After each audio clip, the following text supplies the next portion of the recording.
इस कार्यक्रम के पुण्यार्जक हैं श्री संदीप जैन जी, श्रीमती रजनी जैन जी, श्री पवन जैन, श्रीमती इंदिरा जैन, श्री राहुल जैन, श्रीमती सोनल जैन, आगम जैन और वर्णित जैन, सीए रोमल जैन, सुप्रिया जैन, मोनिका जैन, प्रतीक जैन, श्री अनिल जैन और Shrimati Praveen Jain, Laxman Chowk Dehradun, Shrimati Jeevan Lata Jain, Vikas Nagar, firm Vardhman instruments and chemical goods private limited, Shri Mahavir Kumar Rawka ji, Shrimati Uma Rawka ji, पुत्र जिनेश रावका, पुत्री नितिका रावका, पुत्री दामाद मोनिका जैन, प्रफुल्ल जैन, सिद्धार्थ नगर, जयपुर, राजस्थान, श्रीमती सुधा प्रेमचंद्र जैन, श्रीमती सुनीता सुरेश चंद्र जैन, श्रीमती नीतू सुधीर कुमार जैन, श्रीमती संघमित्रा रोशन जैन, सोनू, कुमारी सुरभि जैन, सिद्धांत जैन, कुमार प्रांजल जैन, प्रबल जैन, कुमारी प्रियल जैन, कुमारी निष्ठा जैन, कुमारी आराध्या जैन, रिद्धिम जैन, मैसर्स महावीर कॉन्ट्रैक्टर।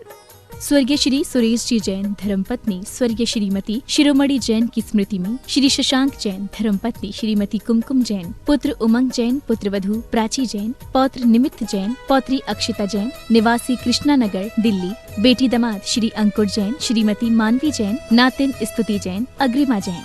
सिद्धेभ्यः सर्वमंगल मांगल्यं सर्वकल्याणकारकं प्रधानं सर्वधर्माणां जैनं जयतु शासनं, जैनं जयतु शासनं। पंच परमेष्ठी भगवान की, आचार्य श्री गुरुवर कुंद महाराज की, आचार्य श्री गुरुवर विद्यासागर महाराज की।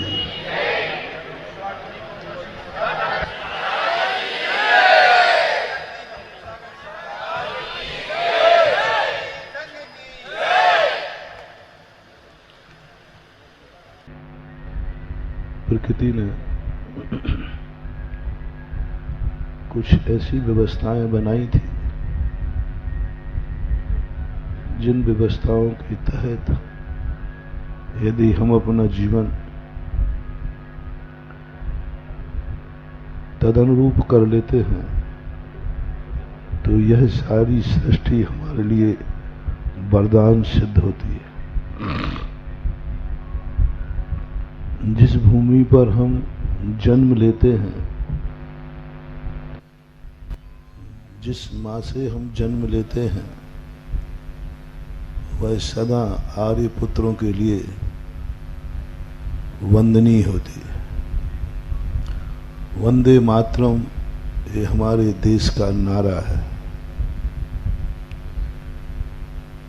दुनिया का कोई भी देश अपनी भूमि को, अपने राष्ट्र को माता नहीं कहता। विश्व में एक देश ऐसा है जो राष्ट्र को भी माता कहता है। माता कहने का अर्थ क्या है?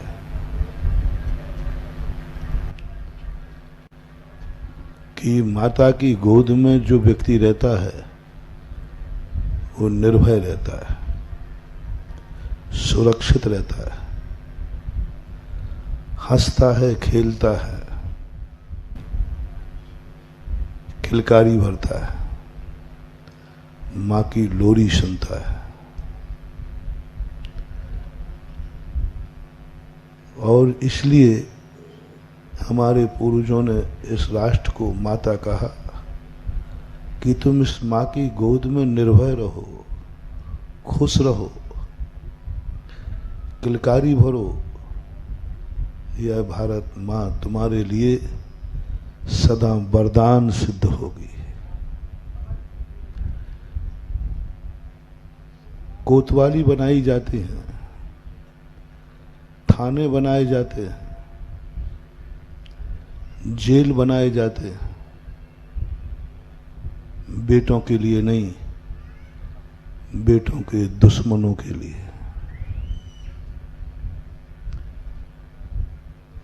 जब कोई माँ के द्वारा कोई चीज का निर्माण हो,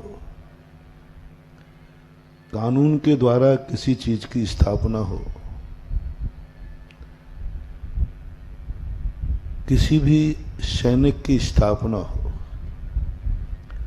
सैनिक हो अथवा पुलिस वाला, उसे रक्षक कहा जाता है। रक्षा करने वाला है। और जब रक्षा करने के लिए जिस मां ने अपने सैनिकों को, अपने पुलिस वालों को, अपने ही बेटों को देश के कोने कोने में सुरक्षित किया है, ड्यूटी दी है कि जाओ हमारे बेटे, कुछ बेटों को सैनिक बना करके, सैनिक को कभी पाप नहीं लगता, सैनिक की कभी दुर्गति नहीं होती। सैनिक 24 घंटे बंदूक पे हाथ रखे रहता है मारने के लिए, लेकिन वो हत्यारा नहीं होता।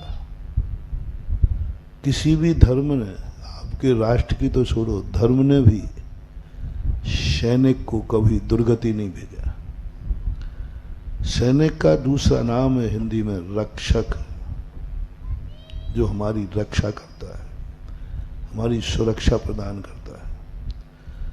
तो ये सारी चीजें तो हमारी रक्षा के लिए थी। पुलिस वाले तो हमारी रक्षा के लिए थे।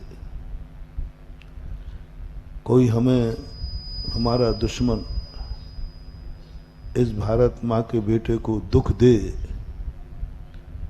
तो उसके लिए जेल बनाया था। दो बातें ध्यान रखना, पुलिस वाला हमारा रक्षक है, जो हमारी भारत माँ के कानून ने उसको नियुक्त किया है हमारी रक्षा के लिए, सुरक्षा के लिए। और जेल जो बनाया है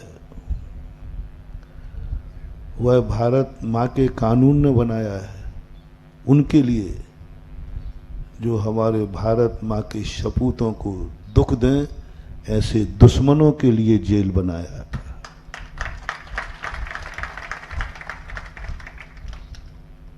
खेद की बात है कि एक दिन कन्हैया को मां ने बंदी बना लिया, उसका पैर रस्सी से बांध दिया और यशोदा मैया रोने लगी। बोले मां तू रो क्यों रही है? मैंने गलती की है, तूने मुझे बंदी बना दिया, मेरा पैर बांध दिया, तो मैं रोऊंगा ना, तू क्यों रो रही है? बोले बेटा मैं ये रो रही हूं कि बांधने वाली रस्सी इस मां ने रखी थी तेरे दुश्मनों के लिए, लेकिन मेरा दुर्भाग्य है इस रस्सी से मुझे अपने बेटे को बांधना पड़ रहा है। गजब का सोच यशोदा मैया ने ये दो वाक्यों में कितनी बड़ी बात सारे जगत के लिए कह दी। लाखों साल पहले ये बात कही गई, आज भी जीवित है। कन्हैया रो पड़े, बोले मां क्या बात है? हाँ बेटा मैं मां हूं, बंदी बने तेरा दुश्मन, बंदी बनाऊं तेरे दुश्मन को, लेकिन आज मैंने अपने बेटे को बंदी बना लिया, इससे बड़ा दुर्भाग्य क्या होगा?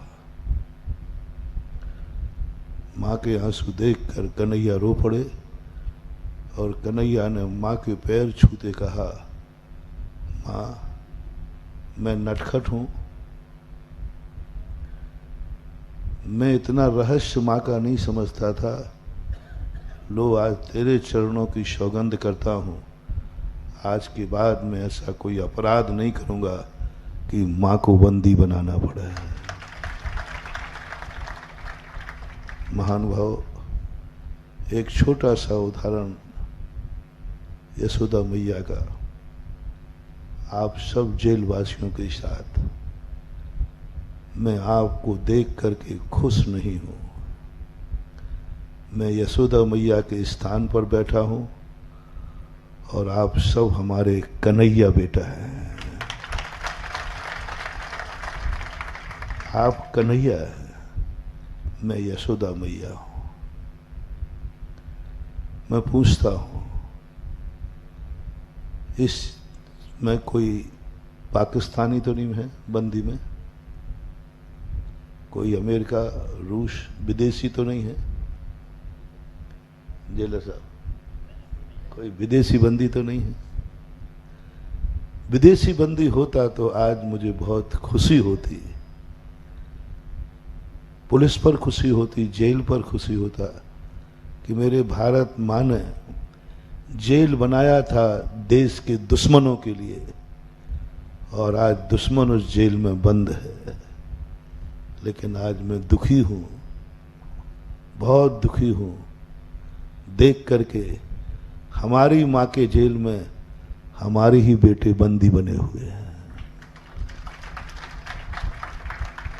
आप देशवासी हो, आप नागरिक हो, आप इस माँ के सपूत हो। ऐसा क्या कर डाला तुमने कि तुम्हारी माँ को ही तुम्हें बंदी बनाना पड़ा?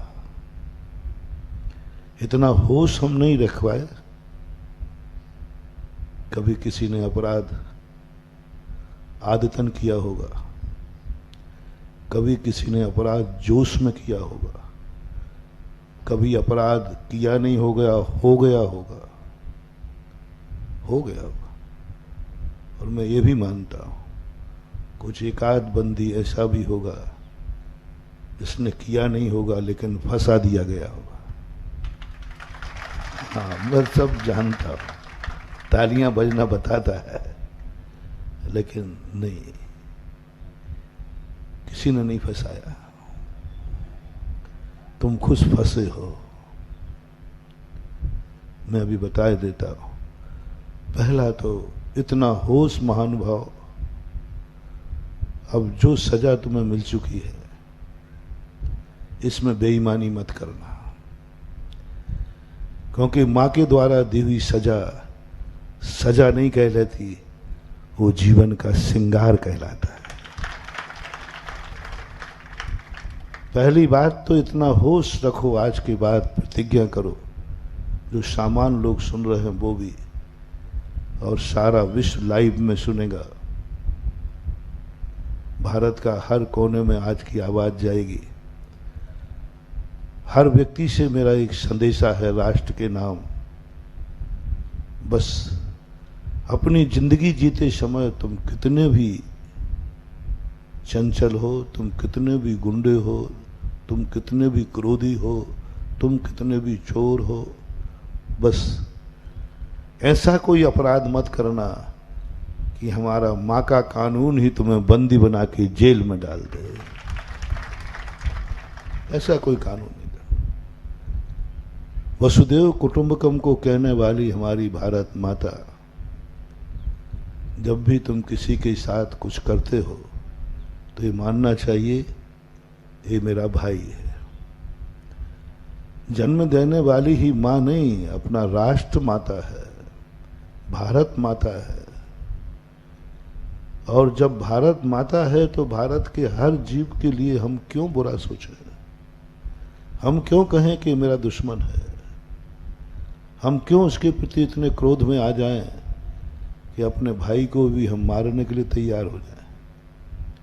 छोटी सी धन के कारण, छोटी सी दौलत के कारण, थोड़ा सा ईगो, थोड़ा सा मान कषाय देश पे आ गए। और ये ध्यान रखना, जिस व्यक्ति को मां ही बंदी बनाकर जेल में डाले और आपको अपने अपराध पर गिलानी न हो, तो आज ये कान खोल करके सुन लेना, ना जाने कितने जन्मों तक तुम भारत माँ की गोद में नहीं जन्म पाओगे, भारत जैसी माता तुम्हें नहीं मिलेगी। ये भारत माँ के निकली हुई बद्दुआ होती है। दुश्मन बद्दुआ देता है, माँ बद्दुआ देती नहीं है। माँ की बद्दुआ लगती है कि माँओं में कभी भी जन्म लेने की सोच ही नहीं पाएगा। तो कम से कम ऐसा आज संकल्प सारे कैदी करें, जो कैदी नहीं हैं वो करें कि हम अपनी जिंदगी में ऐसा कोई अपराध नहीं करेंगे जो हमारा रक्षक पुलिस वाला हमें ही बंदी बनावे। हमारा रक्षक है वो, हमारी रक्षा करने वाला है, और ऐसा तुमने नटखटपना कर दिया कि उसी रक्षक को बंदी बनाना पड़ा, उसको जेल में लाना पड़ा। एक बात ये ध्यान रखना, मनुष्यों के प्रति ही नहीं, मानववादी ही नहीं बनना है, मानवतावादी बनना है। और मानवतावादी का अर्थ होता है मानव के प्रति ही बैर भाव नहीं त्यागना है, हम अपने भारत में रहने वाले हर पशु को भी भारत का मानना है। आप कहते हैं कि हमने निरपराध, हमें फंसा दिया गया है। नहीं, कोई नहीं फंसाता, झूठ कभी होता ही नहीं। मेरे पास अभी टाइम नहीं है, नहीं तो मैं यहीं, जितने लोग ये कह रहे हैं कि मैंने कोई अपराध नहीं किया, फंसाया गया, उन सबके अपराधों की लिस्ट मेरे पास है। वो जेलर साहब के पास नहीं है, उनसे मत मांगना, वो मेरे पास। वो राष्ट्र के कानून की किताब में नहीं मिलेगी, वो हमारे शास्त्र में मिलेगी। मैंने एक बार एक जेल में प्रवचन दिया, टाइम था, दोपहर में गया, थोड़े से बंदी थे। मैंने जेलर साहब से कहा कि मैं इनसे हुबहू एक एक व्यक्ति से बात करना चाहता हूँ। मैं एक कमरे में बैठ कर एक एक को बुलाया। मैंने कहा बेटा तुमने अपराध क्यों किया? एक ने कहा महाराज मैंने अपराध नहीं किया, मुझे गलत फंसाया गया। मैंने कहा देखो कानून कभी गलत नहीं होता। बोले महाराज आप जानते नहीं हो आज क्या होने लगा है। मैंने कहा मेरे से कुछ छुपा हुआ भी नहीं है, मैं सब जानता। उन्होंने कहा बोलो मैं आपको भगवान मान रहा हूँ। मैंने कहा आपने अपराध किया है। बोले महाराज मैं भगवान मान के कह रहा हूँ आपको, मैंने अपराध नहीं किया, मुझे फंसाया गया। थोड़ा मैंने फिर कहा तो वो थोड़ा गुस्से में आ गया। महाराज मैंने अपराध नहीं किया, कोर्ट कचहरी में नहीं बोल रहा हूँ, मैं गुरु भगवान के सामने बोल रहा हूँ कि मैंने नहीं किया। मैंने कहा कैसे करूँ इस भारत माँ के कानून की रक्षा? ये भारत के कानून को ठुकरा रहा है। मैंने आंख बंद किया, आंख बंद करते ही मेरे सामने एक पिंजड़ा सामने आया, उसमें एक तोता था। मैंने एकदम आंख खोली, मैंने कि पिंजड़ा तोता यहाँ कहाँ से आ गया?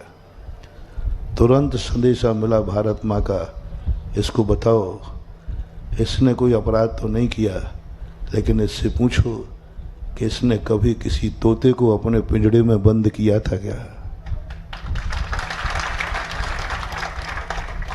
मैंने कहा बेटा ये बताओ तुमने कभी तोता पकड़ा था? बोले पकड़ा था। कैसे पकड़ा था? बोले हमारे खेत में एक बरगद का पेड़ था, उसमें होल था, उसका परिवार रहता था। मैंने कहा उसने तुम्हारा कुछ बिगाड़ा था? बोले नहीं बिगाड़ा। कोई तुम्हें नुकसान पहुंचाया? बोले नहीं पहुंचाया। क्यों पकड़ा तुमने उसको? बोले यूं शौक से। मैंने कहाँ है? बोले घर में टंगा हुआ है दरवाजे पर। मैंने कहा उसका परिवार को तुमने अलग किया ना, बेकसूर परिवार को, उसकी बद्दुआ तुम्हारे पास। और जब जब तुम पिंजड़े के सामने निकलते हो वो बोलता है, टें टें बोलता है। वो टें टें नहीं बोल रहा है, वो तुम्हें देखकर बद्दुआ दे रहा है, रे दुष्ट तूने बेकसूर को मेरे लिए परिवार से अलग किया है, एक दिन तेरा भी ऐसे ही होगा।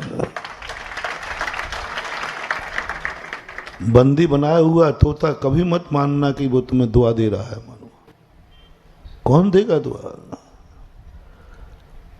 महाराज हम उसको बहुत अच्छा भोजन कराते हैं, बहुत बढ़िया भोजन कराते, जंगल में भी नहीं मिलता होगा। मैंने कि महान भाव कोई भी व्यक्ति हो जेल में रह करके खीर भी खाना उसे पसंद नहीं है, परिवार के साथ सूखी बाजरे की रोटी भी पसंद।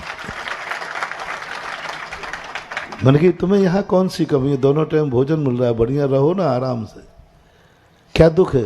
बोले परिवार नहीं है। मैंने कि उसको भी है। ये यथार्थ घटना उसने कहा है।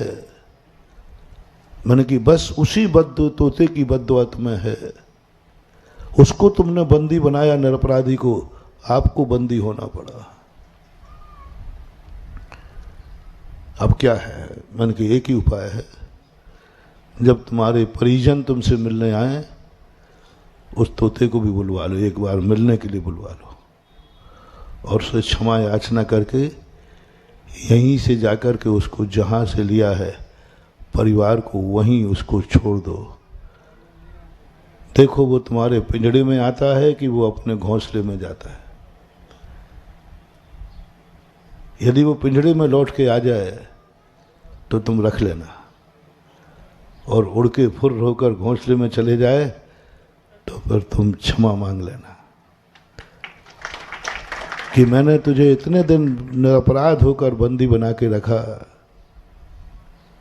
और हुआ पिंजड़ा तो खुलते ही वो तो उड़कर कहाँ चला गया। और ये जैसे उसने किया मेरा बिहार हो गया।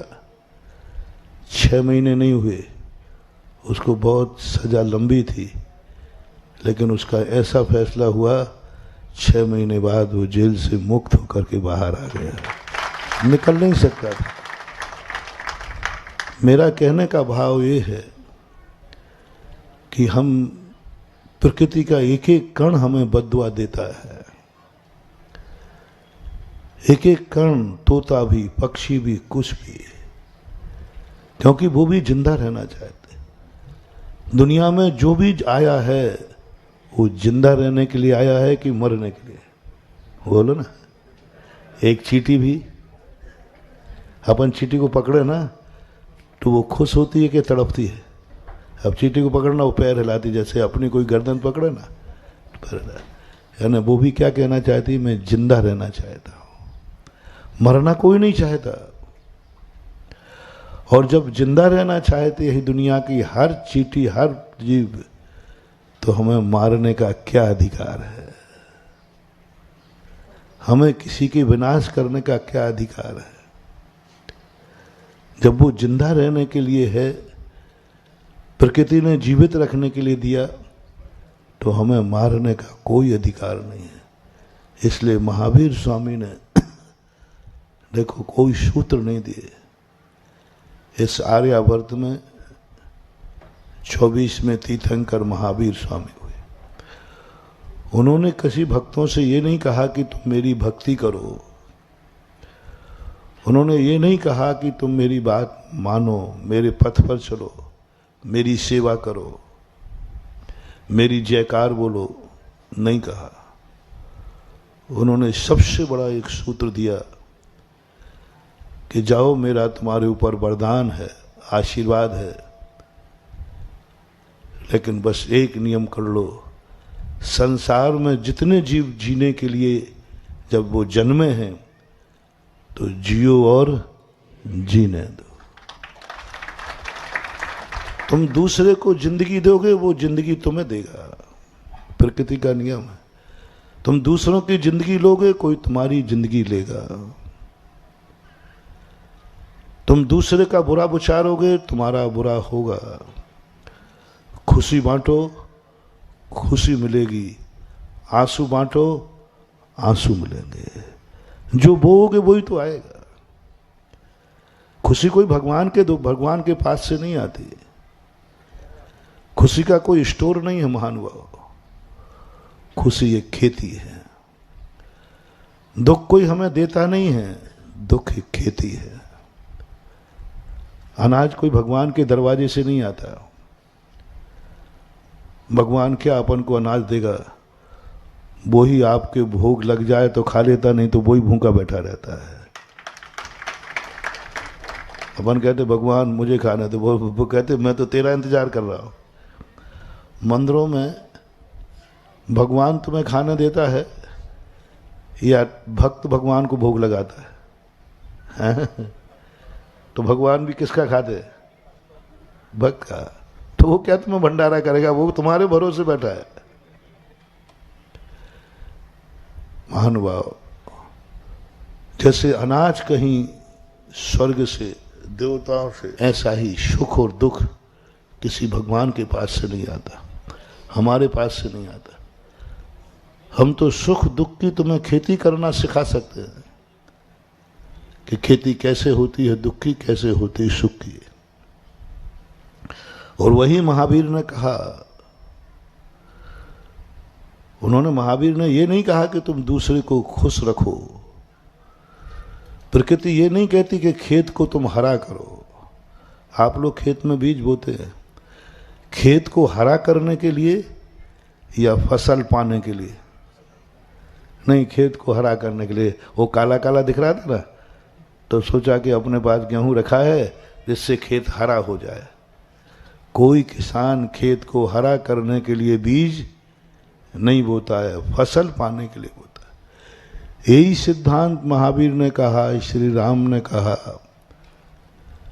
कि ये सारा जगत तुम्हारा खेत है। दूसरे को जब हम खुशी दे रहे हैं, ये मत समझो कि हम इसको खुशी दे रहे हैं, अपने जिंदगी को खुश रखने की बोनी कर रहे हैं। है खुशी उसको दे रहा हूं, फसल किसको मिलेगी? अपन समझ रहे हैं कि मैं चींटी को बचा रहा हूं। नहीं, चींटी को बचाना बोनी है। वास्तविक यह है कि हम अपनी जिंदगी को बचा रहे हैं। हमने चींटी को बचा करके बोनी कर दी। अब तुमने किसी एक को बचाया तो तुम एक बार जरूर बचोगे। जितने बार तुम जितने जीवों को बचाओगे उतने बार तुम्हारे मौत के समय आएंगे, लेकिन तुम बच जाओगे क्योंकि तुमने किसी को बचाया था। और तुमने किसी को मारा है तो तुम्हें भी मारने वाला दुनिया में पैदा हो गया है। तुमने किसी को रुलाया है, तुम्हें भी एक दिन रोना पड़ेगा। जैसी करनी वैसी भरनी। तो आज तुम्हें 2-3 सूत्र देता हूं। पहला सूत्र ये कि भारत माता को तुम माता मानते हो कि नहीं, बस अपनी जिंदगी में। और पुलिस वाले हमारी भारत माँ के बॉडीगार्ड रक्षक हैं, भारत माँ के जन्म लेने वाले बेटे। और अपन सब बोलो, अपन सब भारत माँ के बेटे हैं कि नहीं? इससे तुम्हें गर्व है कि दुख है? गर्व है। तो बस आज के बाद तुम्हें एक नियम लेना, जो हो गया वो हो गया। हम भारत माँ के बनाए हुए हमारे रक्षकों से हम कोई ऐसा अपराध नहीं करेंगे जिससे हमारे देश की पुलिस ही हमें बंदी बनाए। हम ऐसा अपराध नहीं करेंगे कि दुश्मनों के जेल में बेटे को आना पड़े। और दूसरी बात, जब तुम महाराज जी हम क्या करें, अपराध हम करते नहीं हैं, हो जाते हैं। इनमें 70% अपराध करना नहीं चाहते थे, लेकिन अपराध हो गए। एकदम क्रोध आया, भावावेश आया, मजबूरी में थे। उसके लिए तुम्हें एक ही विचार करना है कि हमने किसी को दुख दिया है, वही दुख के आंसू आज मुझे दुखी कर रहे हैं। हमने किसी को कहीं ना कहीं दुख दिया है, चोरी करके दिया होगा। भीख मांगना कोई पाप नहीं है, लेकिन जब किसी की रखी हुई वस्तु चोरी करते हो, आपने देखा कितनी बद्दुआएं देते हैं। उसका सबूत कभी आपके घर में चोरी हो जाए तो पूरा परिवार कितनी बद्दुआ देता है। महानुभाव, जेल और ये सब तो औपचारिक हैं। जिसकी वस्तु तुमने चुराई है उसके मन में जो क्लेश हुआ, क्योंकि उसने बड़े मेहनत से बनाई थी, बड़े मेहनत से पैसा कमाया था, बड़ी मेहनत से आभूषण बनाया था, और कोई उठा के ले जाए, उसकी हाय बद्दुआ तुम्हें जन्म जन्म तक तुम्हें एक एक कौड़ी को मुहताज करेगी। भीख मांग लेना, लेकिन किसी की बद्दुआ मत लेना, क्योंकि बद्दुआ लेने वाले को हम साधु लोग भगवान लोग कोई भी नहीं बचा सकते। हम लोग आशीर्वाद देते हैं तुम्हें खुशी के लिए। मैं तुम्हें खुशी देने के लिए ही चलते हुए अंदर आ गया, लेकिन मैं तुम्हें खुशी देने के लिए, लेकिन पता नहीं मैं कितनों को खुश दे पाऊंगा, क्योंकि मेरा ये आशीर्वाद उनके लिए काम नहीं करेगा जो किसी को दुख दे करके आए हैं, क्योंकि उनको बद्दुआ लगी हुई है। और बद्दुआ का अभिशाप जिसके ऊपर होता है उसमें भगवान और गुरु का आशीर्वाद काम नहीं करता है। जो यहाँ बंदी बद्दुआ जिनको कोई दुख देकर आए हैं और वो घर में बैठे बद्दुआ दे रहे हैं, कोई काम नहीं करेगा, वो तो भोगना ही पड़ेगा और भोगने के बाद भी भोगना पड़ेगा। कानून का जेल अलग है और कर्म का जेल।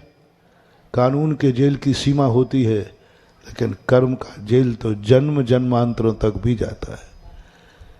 तो बद्दुआ का किया हुआ अपराध किसी भी दरवाजे में नहीं करता, भगवान के दरवाजे में भी नहीं करता।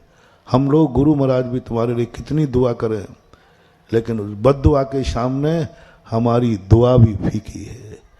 आप लोग विचार करना, क्या तुम्हारी किसी भी कुकृत से कोई परिवार दुखी करके तो नहीं आए हो? कहीं वो परिवार दुखी तो नहीं हो रहा है, रो तो नहीं रहा है? यदि किसी को दुखी करके आए हो, बस एक ही प्रार्थना करो कि मैं उस सजा को ईमानदारी से भोगूंगा, इस सजा से भागने का प्रयास नहीं करूंगा और भविष्य में किसी को दुखी नहीं करूंगा। तीसरी बात, तुम दूसरे वाले को छोड़ो, खुद तुम जेल में बंद हो, लेकिन तुम्हारे बंद होने से तुम्हारे परिवार की क्या हालत है? तुम तो यहां फिर भी शांति से हो, महानुभाव। मैंने देखा है आप लोगों के परिवारों को, वो परिवार वाले आते, तुम तो फिर भी यहां बहुत सुरक्षित हो, लेकिन तुम्हारा परिवार सुरक्षित नहीं है। तुम तो फिर भी यहां पर बैठे हो, पर वो दो आंसू रो रहा है। आपने अपने परिवार को रुला दिया। आज आपके परिवार की क्या हालत हो रही है? आपकी माँ, आपकी पत्नी, आपके बच्चे, आपका परिवार आपसे रहित हुआ है। आपको परिवार से भी मोह नहीं रहा, आपको माँ से भी मोह नहीं रहा, आपको पत्नी से मोह नहीं रहा, आपके बेटों से मोह नहीं रहा। चलो छोड़ो तुम धर्मात्मा हो कि नहीं, लेकिन कम से कम तुम ग्रस्त थे। अपराध करते समय ये भी तो सोचते कि मेरे अपराध करने के बाद मेरा परिवार छूट जाएगा। मैं 100 अपराध छोड़ सकता हूं, लेकिन परिवार को नहीं छोड़ सकता। मुझे गाली मिले, मैं लुट जाऊं, मैं भिखारी बन जाऊं, लेकिन मैं ऐसा अपराध नहीं करूंगा जिससे परिवार छूट जाए। आज परिवार रो रहा है। आपने देखा होगा, जैनी लोग अहिंसक होते, लोग कायर कहते हैं, ज्यादा झगड़े टंटे नहीं करते। क्लीन चिट नहीं दे रहा हूं परसेंटेज। क्यों? क्या ये लड़ना नहीं जानते? क्या ये अपराध करना नहीं जानते? सब जानते हैं, सब जानते हैं। इनको 2 कारण जो हमने 2 पहले बताए, और तीसरा कारण है, इनको जब कोई गाली देता है तो ये चुपचाप सुन लेते हैं।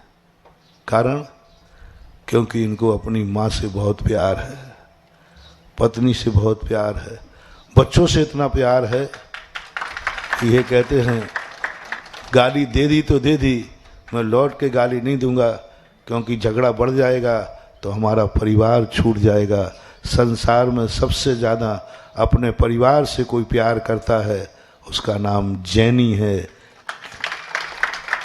जैनी है। सबूत ये है कि वो उसी डर के कारण से गालियां सुन लेता है, लेकिन वो झगड़ा करने को तैयार और यही हम इनको देते हैं। मत बनो मोक्ष मार्गी धर्मात्मा, कम से कम प्यारा परिवार मिला है तो उस परिवार के साथ तो अच्छी तरह रहो। उस परिवार को तो जिंदगी, परिवार वाले तुमसे कुछ नहीं चाहते, तुम भीख मांग के खिलाओगे।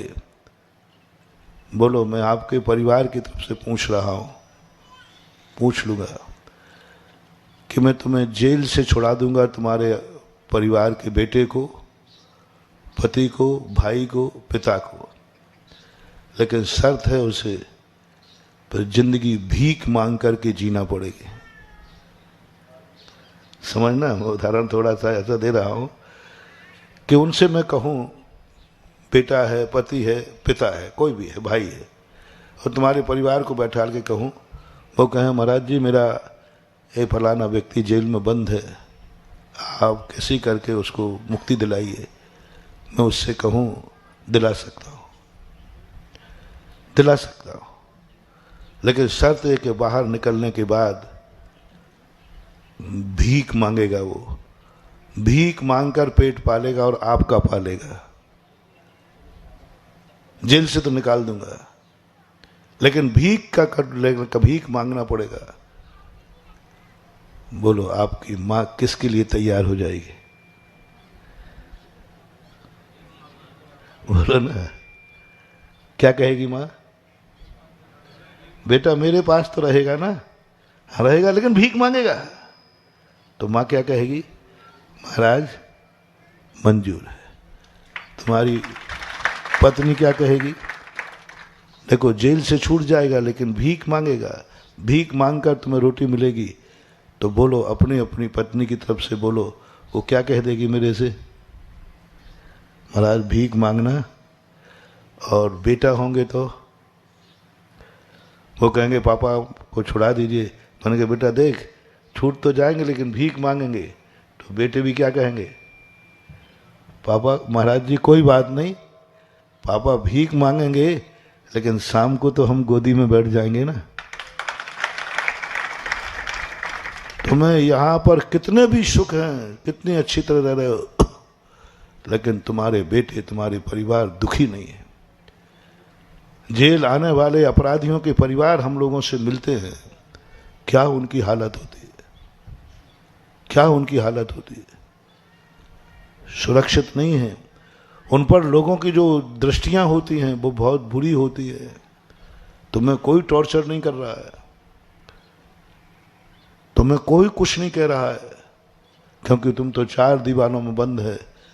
यहां तो कोई आ ही नहीं सकता। वो तो हम भी आ नहीं सकते थे, लेकिन आप लोगों के जो जेलर वगैरह है ना, इन लोगों ने, कौन आ सकता है? सब तरफ से बंद है। तुम्हें तो कोई टॉर्चर नहीं दे, तुम तो अपराध करके निश्चिंत हो, लेकिन तुम्हारा परिवार बुरी दुआओं से देखा जा रहा है। तुम्हारे परिवार को हर मोहल्ला वाला, माँ यदि बेटा है तो माँ का यही का बेटा है, वो जेल में पड़ा है, इसी का पति है, उसको तो इतना दुख दिया जा रहा है, वो शर्म से घर से बाहर नहीं निकल रहे हैं। बच्चा स्कूल में जाकर के उसको, स्कूल के बच्चे उसको टॉर्चर कर रहे हैं, इसका पापा जेल में बंद है, उसको कैसा लगता होगा? तुम तो शांति से जी रहे हो, लेकिन उधर तुम्हारे बच्चे स्कूल में जेल से भी ज्यादा यातनाएं। आजकल जेलों में कोई ज्यादा यातनाएं नहीं होती, लेकिन बच्चा जेल से भी ज्यादा यातनाएं सहन कर रहा है, पत्नी जेल से भी ज्यादा यातनाएं सहन कर रही है, माँ जेल से भी ज्यादा यातनाएं सहन कर रही है। उसकी शर्म से आंख झुकी हुई है, बाजार में नहीं निकल पा रहे वो। इन सब पर महानुभाव आपको विचार करना है। मेरा बिहार चल रहा, अभी 3 किलोमीटर और जाना है। पहला सूत्र आपको क्या दिया था? यशोदा मैया का और कन्हैया का क्या दिया? याद रखना आज का प्रवचन, जिंदगी भर याद रखना, चाहे यहां रहो इससे निकल जाओ। और जब कोई अपराध करे तो याद रखना हमारा ये प्रवचन आप लोग सुना देना। मेरे जेल में एक बार गुरु महाराज आए थे, उन्होंने ये सूत्र दिए थे। ये मैंने तुम्हें सूत्र नहीं दिए हैं, ये तुम्हें मंत्र दिए हैं। इनको निरंतर चिंतन करना, एक दिन तुम्हें ऐसी सिद्धि हो जाएगी कि तुम अपराध से मुक्त हो जाओगे। उस दिन का यशोदा मैया का रुदन और कन्हैया को बांधना कन्हैया की जिंदगी बदल दी। कन्हैया ने कहा अब नहीं होगा माँ। उसके बाद कन्हैया ने सारे दोस्तों से कह दिया मैं वो अपराध नहीं कर सकता जिसको मेरी माँ को ही मुझे बांधना पड़े। माँ ही मुझे बांधे। माँ के हाथ आशीर्वाद देने के लिए है, बंदी बनाने के लिए नहीं है। तो इस भारत माँ को अपनी यशोदा माँ मानो और आप लोग सब कन्हैया हो। बस आज ही ऐसा सोच लो। और दूसरा, हमने मनोवैज्ञानिक ढंग से तुम्हें बताया कि तुम्हारे ऊपर ये संकट क्यों आया है। कहीं ना कहीं किसी की बद्दुआ तुम्हारे साथ है। उस बद्दुआ को दुआ में बदल सको तो जेल से छूटने के बाद जिसके साथ तुमने अपराध किया है उससे जाकर के क्षमा मांगना, जैसे वो तोते से मांगा था। कोई मान अपमान मत समझना, ईगो मत बनाना, और उसको इतना प्यार देना कि वो तुम्हारे कारण से दुखी हुए है परिवार, वो इतना सुख हो जाए, कह दे कोई बात नहीं बेटा, हम माफ करते हैं। और तीसरा कारण जब है, सजा में बेईमानी मत करना। अपराध किया है, सजा को ईमानदारी से भोगो। और मुझे भारत का कानून मालूम है, ईमानदारी की सजा भोगने वाले को पूरी सजा नहीं काटना पड़ती, बीच में ही माफीनामा मिल जाता है। मैंने बहुत सारे अपराधियों को देखा, उनको जेल थी बहुत साल की, छूट के आ गए। मैंने कैसे?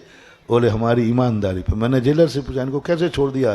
बोले आदर्श जेली है। अभी मैं यहाँ देख रहा था कि आप जेलियों के लिए, कुछ जेली खड़े हुए हैं ड्यूटी पर,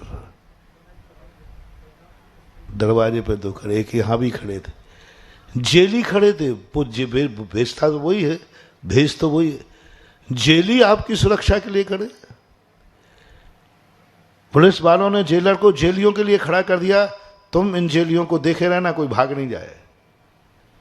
मैंने कहा पुलिस वाले खड़े होते तो ठीक है, लेकिन जेलियों की सुरक्षा के लिए जेली खड़े। देखो तो दरवाजे पे खड़े ना, वहां दो पुलिस वाले खड़े होते तो अच्छे थे। लेकिन कितना गर्व है मुझे,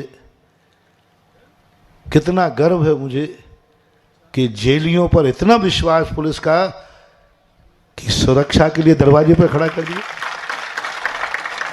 यह है ईमानदारी की सजा। यानी पुलिस को मालूम है कि ये ईमानदार हैं, इनको खुला गेट भी मिल जाए तो ये भागने वाले नहीं है, भागने वाले नहीं है, इनको कोई भगाए तो भागने वाले नहीं है। इतनी ईमानदारी कि अपराधी को ही सुरक्षा कर्मी बना दिया, अपराधी को ही खड़ा कर दिया कि तुम इन पर निगरानी रखो। मेरा भाव है यदि सजा हो ही गई हो तो ईमानदारी अपराधी बनो कि पुलिस वाले भी तुम्हें रक्षक बना दें। पुलिस वाले तुम्हें सौंप दें कि इस बंकर की सुरक्षा करना, इन पे कोई गड़बड़ नहीं करना। उनकी ईमानदारी पर इतना भरोसा, उनकी ईमानदारी पर इतना विश्वास। खुले खेत में भी काम करते, कई जेलों में मैं जाता हूं, बिल्कुल खुले खेतों में काम करेंगे, ये भाग जाएंगे। बोले महाराज आप इनको भगा के देखो। एक जेलर साहब तो खुले खेत में काम कर रहे थे, कोई उनको हथकड़ी नहीं, कुछ नहीं। और वो जो उनके थे वो ऐसी बातें कर, मैंने तुम यहाँ बातें कर रहे हो, वो भाग जाएंगे तो? बोले महाराज जी नहीं भागेंगे। वो थोड़े से जेलर मेरे से मुंह लगे थे, मैंने कि भाग गए तो? बोले महाराज जी अब ये बात है तो हमारी परीक्षा हो जाए आज, आप भी इनको भगा के देख लो। मेरे से कहा कि आप भी कुछ उपाय करो कि भाग जाए।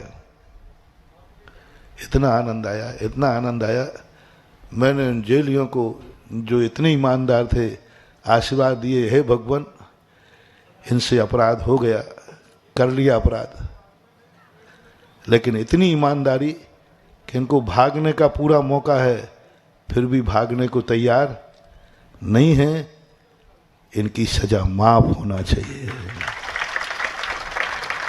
ये आदर्श कैदी, तो यदि अपराध कर ही लिया है तो आदर्श कैदी बन के मिलो रहो। कोई भागने का भी कहे नहीं, माँ के द्वारा मुझे सजा दी गई है, माँ के द्वारा। चाहते तो कृष्ण जी माँ की रस्सी तोड़ सकते थे, ताकत थी, उन्होंने नहीं तोड़ा। क्यों? माँ के द्वारा दी हुई सजा को हम तोड़ेंगे नहीं, हम भोगेंगे। और माँ इतनी दयालु है, ज्यादा देर बंदी नहीं बना पाएगी, वो धीरे से। तो ये दूसरी बात। और तीसरी बात, जब तुम्हें अपराध की स्थिति बने तो सोचते समय अपने परिवार का विचार करना। और अंतिम जो मंत्र है, जियो और खुशी दोगे तो आंसू दोगे तो आंसू मिलेगा। बस महावीर भगवान की। इस कार्यक्रम के पुण्यार्जक थे श्री संदीप जैन जी, श्रीमती रजनी जैन जी, श्री पवन जैन, श्रीमती इंदिरा जैन, श्री राहुल जैन, श्रीमती सोनल जैन, आगम जैन और वर्णित जैन, सीए रोमल जैन, सुप्रिया जैन, मोनिका जैन, प्रतीक जैन, श्री अनिल जैन और Shrimati Praveen Jain, Laxman Chowk Dehradun, Shrimati Jeevan Lata Jain, Vikas Nagar, firm Vardhman instruments and chemical goods private limited. Shri Mahavir Kumar Rawka ji, Shrimati Uma Rawka ji, पुत्र जिनेश रावका, पुत्री नितिका रावका, पुत्री दामाद मोनिका जैन, प्रफुल्ल जैन, सिद्धार्थ नगर, जयपुर, राजस्थान। श्रीमती सुधा प्रेमचंद्र जैन, श्रीमती सुनीता सुरेश चंद्र जैन, श्रीमती नीतू सुधीर कुमार जैन, श्रीमती संघमित्रा रोशन जैन सोनू, कुमारी सुरभि जैन, सिद्धांत जैन, कुमार प्रांजल जैन, प्रबल जैन, कुमारी प्रियल जैन, कुमारी निष्ठा जैन, कुमारी आराध्या जैन, रिद्धिम जैन, मैसर्स महावीर कॉन्ट्रैक्टर। स्वर्गीय श्री सुरेश जी जैन धर्मपत्नी स्वर्गीय श्रीमती शिरोमणि जैन की स्मृति में श्री शशांक जैन धर्मपत्नी श्रीमती कुमकुम जैन, पुत्र उमंग जैन, पुत्रवधू प्राची जैन, पौत्र निमित्त जैन, पौत्री अक्षिता जैन, निवासी कृष्णा नगर, दिल्ली, बेटी दामाद श्री अंकुर जैन, श्रीमती मानवी जैन, नातिन स्तुति जैन, अग्रिमा जैन।